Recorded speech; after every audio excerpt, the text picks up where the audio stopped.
একটি রাজনৈতিক সন্ধিক্ষণে আমরা এখানে উপস্থিত হয়েছি। আপনারা জানেন মাননীয় প্রধানমন্ত্রী গতকাল জাতির উদ্দেশ্যে ভাষণ দিয়েছেন। বর্তমানে চলমান যে কোটা বিরোধী আন্দোলন রয়েছে, এই আন্দোলন শুরু হয়েছিল 2008 থেকে 2018 সাল থেকে এই আন্দোলন চলমান আন্দোলন করা হয়েছিল। তখন আন্দোলনকারীদের অনুভূতি বুঝতে পেরে মাননীয় প্রধানমন্ত্রী জননেত্রী শেখ হাসিনা কোটা সংস্কারের প্রস্তাব সরকার প্রধান হিসেবে নিজেই সংস্কার প্রস্তাবের যে আহ্বান জানিয়েছেন এবং একটি কমিশনের মাধ্যমে এই সংস্কার বাস্তবায়নের জন্য তিনি পদক্ষেপ নিয়েছেন। কিন্তু একটি রাজনৈতিক মহল অত্যন্ত দুর্বিসন্ধিতে সেদিন সেই আন্দোলন স্থগিত হয়ে গিয়েছিল মাননীয় প্রধানমন্ত্রীর বক্তব্যের পরে। কিন্তু সুযোগ সন্ধানীরা যারা সরকারের বিরুদ্ধে অগ্নিসংযোগ করে, যারা সরকারের বিরুদ্ধে সন্ত্রাস করে, সরকারকে জননেত্রী শেখ হাসিনাকে রাষ্ট্র ক্ষমতা থেকে নামাতে চায়, তাদের ষড়যন্ত্র, সেই জামাত শিবিরের ষড়যন্ত্র কোনোভাবে থেমেছিল না। তারা আজকে 6 বছর পরে আবার সেই জামাত শিবিরের প্রসন্ন ইন্ধনে সেই কোটা বিরোধী আন্দোলন আবার শুরু করে দিয়েছেন।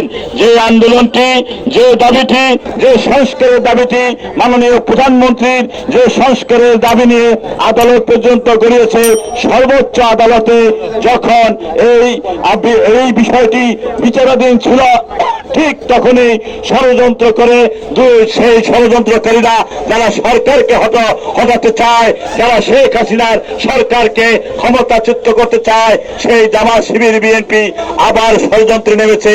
এই কোটা বিরোধী আন্দোলনকে সাধারণ ছাত্রদেরকে ভুল বুঝিয়ে, ভুল তথ্য দিয়ে সাধারণ ছাত্রদেরকে আন্দোলনে সামিল করেছেন। মাননীয় প্রধানমন্ত্রী এই আন্দোলনকারীদের প্রতি সহানুভূতি দেখিয়ে এই আন্দোলনের বিরুদ্ধে কোনো কথা বলে নাই, বরং মাননীয় প্রধানমন্ত্রী সাংবাদিক সম্মেলনে বলেছেন যে শান্তিপূর্ণ আন্দোলনে কোনো বাধা হবে না, শান্তিপূর্ণ কর্মসূচিতে বাধা হবে না। কিন্তু আমরা কি দেখলাম, 71 সালে যে বাংলাদেশকে স্বাধীনতা যুদ্ধে ছিনিয়ে আনার জন্য যে রক্তক্ষয়ী যুদ্ধ শুরু হয়েছে, স্বাধীনতার যুদ্ধ শুরু হয়েছে, সেই যুদ্ধে এই শান্তি কমিটির নামে একটা গোষ্ঠী রাজাকার তৈরি করে শান্তি সরকার থেকে একটি মিছিল এসেছে।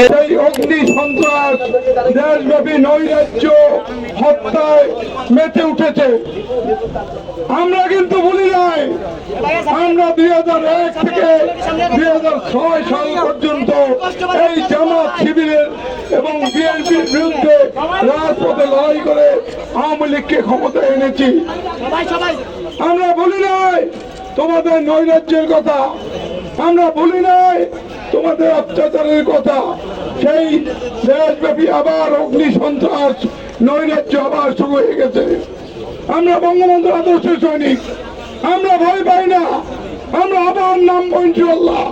যা আছে তাই নিয়ে এই নৈরাজ্যকারী জামাত শিবির বিএনপিকে ঘরে উঠে যেতে হবে।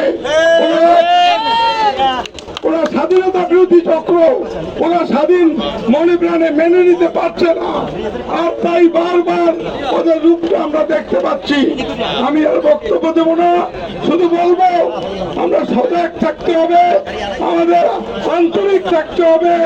বঙ্গবন্ধু কন্যা শেখ হাসিনাকে আমাদের ক্ষমতায় রাখতে হবে এবং সুস্থ শান্তিপূর্ণভাবে জনগণ বাংলাদেশে বসবাস করতে পারে, এই অঙ্গীকার রেখে আমি আমার বক্তব্য শেষ করছি।